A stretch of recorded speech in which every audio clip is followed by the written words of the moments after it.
ଲୋକମାନେ ସେବା ପାଇପାରୁନାହାନ୍ତି ତାହେଲେ ଆମେ ନିଶ୍ଚୟ ରାଜରାସ୍ତା ଓହ୍ଲେଇବୁ। ଡ୍ରେସିଂ ରୁମ୍ରେ କ୍ୟାମେରା ଲାଗିବା କଥା ନୁହଁ। ପ୍ରାକ୍ଟିକାଲି ଭିଡ଼ିଓ ମୋ ପାଖରେ ଅଛି, ଦେଖିବେ କି? गजपति मोहना ब्लॉक रो सरकारी हॉस्पिटल रो अवस्था देखो।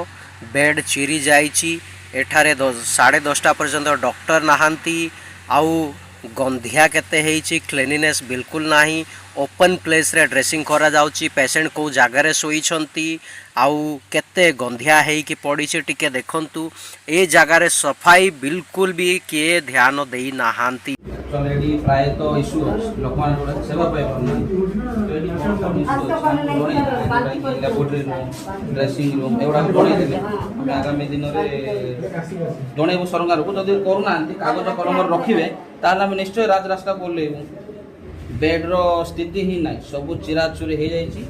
ମାନେ ସେ ଚିରା ବେଡ୍ରେ ଲୋକମାନେ ପେସେଣ୍ଟ ଶୋଇଛନ୍ତି। ଦ୍ୱିତୀୟ ହାଇଜିନିକ୍ ପ୍ରୋବ୍ଲେମ୍ କ'ଣ? ସଫାଇ ପାଇଁ ନାହିଁ। ଏଇଠି ଆମର ଡ୍ରେସିଂ ରୁମ୍ ନାହିଁ, ଯେଉଁଟାକି ଝିଅ ହଉ କି ପୁଅ ହଉ ଡ୍ରେସିଂ ରୁମ୍ ବାହାରେ ଡ୍ରେସିଂ କରାଯାଉଛି।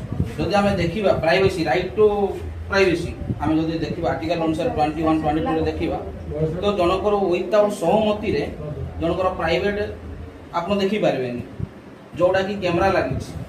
ଗୋଟେ ଡ୍ରେସିଂ ରୁମ୍ରେ କ୍ୟାମେରା ଲାଗିବା କଥା ନୁହଁ। ଆଉ ଦ୍ୱିତୀୟ ବିଷୟ କ'ଣ? ଯେଉଁ ଡ୍ରେସିଂ କରାଯାଉଛି ପାବ୍ଲିକ୍ ସାମ୍ନାରେ କରାଯାଉଛି, ତ ଏହା କାହିଁକି? ଟିକେ କୌଣସି ଜିନିଷ ହେଲେ ଖାଲି ବରହମପୁର ଲେଖାଯାଉଛି, ଆମର ଏଠି କାହିଁ ହେଇପାରେ? ଆଉ ଗୋଟେ ବିଷୟ, ଯେଉଁ ପେସେଣ୍ଟ ଗୁଡ଼ାକ ଆସୁଛନ୍ତି ତାଙ୍କ ପାଇଁ ପାଣି ବ୍ୟବସ୍ଥା ବି ନାହିଁ। ସେଇଟା ଆପଣମାନେ ସରକାରଙ୍କ ପାଖରେ ପ୍ରଶାସନକୁ ଜଣେଇଛନ୍ତି କି ନାହିଁ? ଯଦି ଜଣେଇଛନ୍ତି ସେମାନେ କାହିଁକି କରୁନାହାନ୍ତି? ଆଉ ଯେଉଁ ଆମର ଲେବୋରେଟୋରୀ, ଆଜ୍ଞା ଲେବ୍ ଅଛି ବର୍ତ୍ତମାନ ହସ୍ପିଟାଲରେ, ତ ସେମାନଙ୍କର ପ୍ରୋବ୍ଲେମ୍ ଅଛି ନା ଷ୍ଟାଫ୍ ନାହାନ୍ତି? ଆପଣଙ୍କର ଲାବୋରେଟୋରୀରେ ସବୁତକ ଟେଷ୍ଟ ହେଉଛି। ଆଗରୁ ଟେଷ୍ଟ ହେଉନଥିଲା, ଲାଷ୍ଟ 1 year ହେଲାଣି ସବୁ ଟେଷ୍ଟ କରାଯାଉଛି। କାହିଁକିନା ଆପଣ ଯେଉଁ କ୍ରିଷ୍ଣା ଡାଇଗ୍ନୋଷ୍ଟିକ୍ ଅଛି, ଗଭର୍ଣ୍ଣମେଣ୍ଟ ପ୍ରାଇଭେଟ୍ ପାର୍ଟନରସିପ୍ ସହିତ ପାର୍ଟନରସିପ୍ ହେଇଛି। ତ ଆପଣ ବ୍ଲଡ୍ ଦିଆହେଉଛି, 3 ଦିନ ପରେ ରିପୋର୍ଟ ଆସୁଛି। ଆପଣ ଥାଇରଏଡ଼ ହଉ, ୟୁରିକ୍ ଏସିଡ୍ ହଉ, ଲିପିଡ୍ ହଉ, ସବୁ ହେଉଛି। ମୁଁ ପ୍ରାକ୍ଟିକାଲି ଭିଡ଼ିଓ ମୋ ପାଖରେ ଅଛି, ଦେଖିବେ କି? ଏତେ ପୁରୁଣା ବିଲ୍ଡିଂରେ ଆମେ ବାରମ୍ବାର ଲେଖିକି ଦେଇଛୁ ବୋଲିକା ଆପଣଙ୍କ ନୂଆ ହସ୍ପିଟାଲ କନଷ୍ଟ୍ରକ୍ସନ ଚାଲିଛି କଲେଜ କି ଆପଣଙ୍କ ଏଠି ଡକ୍ଟର ରୁମ୍ ନାହିଁ, ବାଥରୁମ୍ ଠିକ୍ ସେ ନାହିଁ, ପାଣି ସୁବିଧା ନାହିଁ, ସବୁ ବାରମ୍ବାର ପ୍ରତିବର୍ଷ 3 ମାସ 4 ମାସରେ ଆମେ ଲେଟର କରୁଛୁ। କାହାକୁ ଦେଇଛନ୍ତି? ସିଡିଏମ୍ ନା କଲେକ୍ଟର? ସିଡିଏମ୍ ସାର୍କୁ କଲେ ଆମର ଯେଉଁ ଲେଡ଼ିଜ୍ ଏମର୍ଜେନ୍ସିରେ ଆସିଲା, ତାର ପ୍ରାଇଭେଟ୍ ଏରିଆରେ ଘା ହେଇଛି, ତ ତାକୁ ଡ୍ରେସିଂ ଏଠି କରିବେ, ତାର ଅର୍ଥ ଆମେ ମାନେ ସେଇଟା କରାଯାଇଛି, ମାନେ କରାଯାଉଥିଲା, କିନ୍ତୁ ସହମତି ନ ହୋଇ 13 ତାରିଖରେ ଏଇଠି थाना स्टाफ भी आसते, तहसीलदार को इनफर्मेशन कराइला, आसीपारे, वीडियो को इनफर्मेशन कराइला, आसीपारे। तो ए जगह जो पब्लिक यातायात करुच्ची, आम देखा आर्टिकल 21-22 राइट टू प्राइवेसी, माने पेसेंट रो बिना सहमति रे जनकर प्राइवेट जिनस सी हाथ मारी पारबनी कि देखी पार ना। कैमेरा ये लगी एटा तो ठीक नुह। 13 तारिख में आमको जुक्तियुक्त देले माने कथाटा देइथिले जे आमे 13 तारिख संध्या 2टा सुधा आमे आर व्यक्ति व्यवस्था करिबु। ए पर्यंत आपण माने 13 तारिख रे कहिथिले 2टा सुधा ड्रेसिंग रूम ता लेडीज हो कि जेंट्स हो पब्लिक सामने रे करिबु नाही। स्टिल आज केते होची तारिख 20 तारिख हैला, एबे मतो पब्लिक सामने रे लेडीज हो कि जेंट्स हो आपण माने ड्रेसिंग पई रखिसंती एठी। ए पर्यंत बंद व्यवस्था करा जाउ नाही। तो 13 ରୁ 20 पर्यंत आपण प्रशासन को जनइले कि एठी कार अवहेलित अछि। आ हमें सुनबा को पाइलो एक्सरे होम नै टेक्नीशियन अछि ना? सेटा भी लिखे टेक्नीशियन अछि, मशीन हम 6 मास खण खण सेटा भी लिखे मशीन खराब अछि। चलो सेट को चलन 6 मास सेटा तो एटा दे दिछि तो कति वाला दे हम पहुंचो सीडीएम पार्क को आंदोलन को तार खाली लेडा हो नै पूरा ठीक है। वीडियो नै एटा केते मास होला मैडम? एटा चालू नै, लोक मान हैरान होउछंती माने माने जॉइनिंग पूर्व ए मशीन खराब अछि। मो जॉइनिंग हिला परे नवेम्बर मास पर्यंत बोली चलथिला, ता परे से नवेम्बर मास रो एटा खराब हे कि अछि। गोडा किछि चालू नै माने सरकार रे किछि पदक्षेप नै नांती आपन लिखि दैछंती कि काकू लिखि दैछंती? सर जे प्रीवियस हमर मेडिकल ऑफिसर थे इंचार्ज थे, हमको लिखि दिया ता परे भी जे निवा इंचार्ज जॉइन कर हमको लिखि दिया। सीएम बागोरा पहुंची ना पहुंच ना तथापि सीएम किछि पदक्षेप नै नांती ए पर्यंत तार अर्थ पदक्षेप नै नांती केनो प्रॉब्लम आपन मान के किछि ये नै एटा सीएम रो प्रॉब्लम।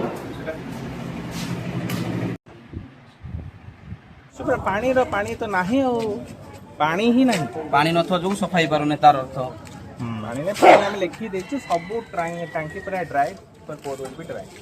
ଆପଣ ପାଣି ଏଠି 500 ଫୁଟ ତଳେ ଆଡଜଷ୍ଟ କରିକି ଅଳ୍ପ ଅଳ୍ପ ପାଣି ଛଡ଼ା ଯାହା ଯେତିକି ଏମର୍ଜେନ୍ସି ପାଇଁ। ଆମେ ହସ୍ପିଟାଲ ମାନେ ପେସେଣ୍ଟର ମାନେ ଧର ବାଥରୁମ୍ ଇମିଡ଼ିଏଟଲି ଯିବା ପାଇଁ ଗୋଟେ ଟାଙ୍କି ରଖୁଛୁ ସେଇଟା।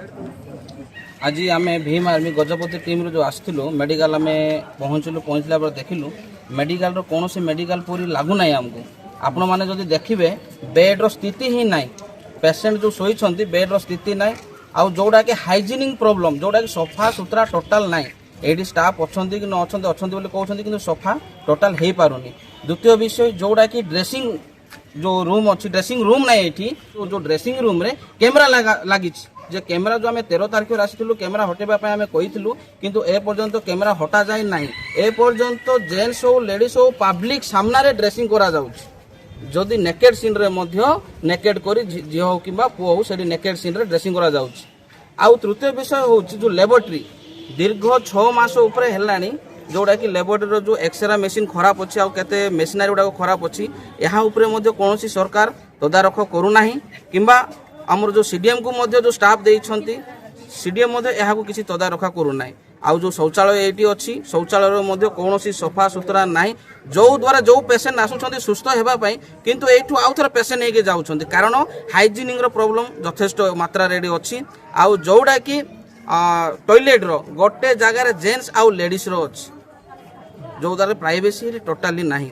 ମୁଁ ଅନୁରୋଧ କରେ ସିଡିଏମ୍ କିମ୍ବା କଲେକ୍ଟର ଆଉ ସରକାରଙ୍କୁ ଯେଉଁଟାକି ବେଡ୍ ଚେଞ୍ଜ କରାଯାଉ, ଆଉ ଯେଉଁଟାକି ଡ୍ରେସିଂ ରୁମ୍ ନାହିଁ, ଝିଅ ପିଲାମାନଙ୍କୁ ପାବ୍ଲିକ୍ ସାମ୍ନାରେ ଯେଉଁ ଡ୍ରେସିଂ କରାଯାଉଛି, ଆଉ ସେ ଡ୍ରେସିଂ ମୋମେଣ୍ଟରେ ଯେଉଁ କ୍ୟାମେରା ଲଗାଯାଇଛି ସେ କ୍ୟାମେରା ହଟାଯାଉ। ଆଗାମୀ ଦିନରେ ଏହା କାଗଜ କଲମରେ ଯଦି ରଖିବେ ତାହେଲେ ନିଶ୍ଚୟ ଭୀମ ଆର୍ମି ଯେଉଁଟାକି ରାଜପଥକୁ ନିଶ୍ଚୟ ଓହ୍ଲାଇବ ଆନ୍ଦୋଳନ ପାଇଁ। ଯେଉଁ ବେଡ୍ ଗୁଡ଼ାକ ଅଛି ତାର ବେଡସିଟ୍ ସବୁଦିନ ଚେଞ୍ଜ ହେଉଛି, କିନ୍ତୁ ସେ ବେଡ୍ର ଯେଉଁଟା ମ୍ୟାଟ୍ରେସ୍ଟା ସେଇଟାକ ଟିକେ ବହୁତ ପୁରୁଣା, ତ ସେଇଟା ନୂଆ ପାଇଁ ଆମେ ଅଲରେଡ଼ି ଲେଖିକି ଦେଇଛୁ। ସେକେଣ୍ଡ କଥା ହେଉଛି ଆପଣଙ୍କର ଯେଉଁ ବାଥରୁମ୍ଟା କ୍ଲିନିନେସ୍ ରହିପାରୁନି, ଆମେ ଯେତିକି ପାରୁଛୁ ସେତିକି କ୍ଲିନ୍ କରୁଛୁ, କାହିଁକି ନା ଆମର ଏଠି ୱାଟର୍ ସର୍ଟେଜ୍ ଅଛି। ଖରାଦିନ ବେସିକାଲି ମାର୍ଚ୍ଚ ଟୁ ଆପଣଙ୍କ ଜୁନ୍ ପର୍ଯ୍ୟନ୍ତ ଏଠି ୱାଟର୍ ସର୍ଟେଜ୍ ପ୍ରବଳ, କାହିଁକି ଆପଣ ଏଠି ଗ୍ରାଉଣ୍ଡ ଲେବୁଲ୍ ବହୁତ ମାନେ ପାଣିର ଗ୍ରାଉଣ୍ଡ ଲେଭେଲ୍ଟା ବହୁତ ତଳେ। ଆଉ ତୃତୀୟ କଥା ହେଲା ଆପଣଙ୍କ ସେ ଯେଉଁ ଡ୍ରେସିଂ ଏରିଆ କଥା ସାର୍ ଯେଉଁ କହୁଛନ୍ତି ସେଇଟା ମୁଁ ଅଲରେଡ଼ି ଆଜି ମୁଁ କଥା ହେଇଛି, ଆମର ସେଇଟା ଆଜି ଇଭିନିଂ ସୁଦ୍ଧା ଆମେ ସେଇଟାକୁ ସିଫ୍ଟ କରିଦେବୁ ଗୋଟେ ପର୍ଟିକୁଲାର ରୁମ୍ ଭିତରକୁ।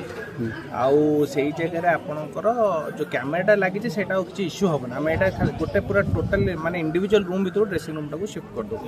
ଏକ୍ସରେ ମେସିନ୍ଟା ଆପଣଙ୍କର ଯେଉଁ ଆଗରୁ ଏବେ ଯେଉଁ ନୂଆ ଏକ୍ସରେ ଟେକ୍ନିସିଆନ୍ ଯିଏ ଆସିଛନ୍ତି ସେତେବେଳକୁ ସେ ଆସିଲା ବେଳକୁ ଆମର 2ଟା ଏକ୍ସରେ ମେସିନ୍ ଅଛି, ସେଥିରୁ ଗୋଟେ ଖରାପ ଥିଲା ଆଉ ଗୋଟେ ଅପରେଟେବଲ୍ ଅବସ୍ଥାରେ ଥିଲା, କିନ୍ତୁ ଲାଷ୍ଟ 6 ମନ୍ଥ ହେଲାଣି ସେଇଟା ଅପରେସନରେ ନାହିଁ।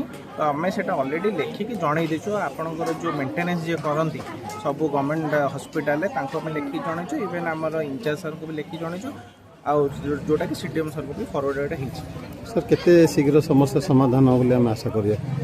সেটা আমি তো চেষ্টা করবু, এখানে সিডিএম সহ ফলো অপ করবু। আমি অলরেডি 2-3 থর বহুত থর কই সারছু এক্সরে পাই, কারণ এক্সরেটা যেহেতু এটা গোটে মেজর হসপিটালটা এক্সরেটা হয়ে পারে, যেহেতু লোক টিকে অসুবিধা সম্মুখীন হচ্ছেন, কিন্তু আমি লেখিকি ଦେଇଛୁ।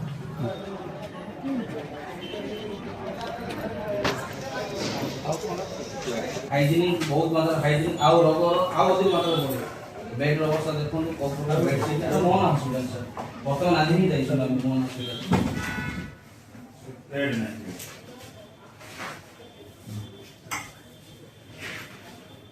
एक्सरे मशीन दीर्घ मास है अपन तो तैयार होने खराब है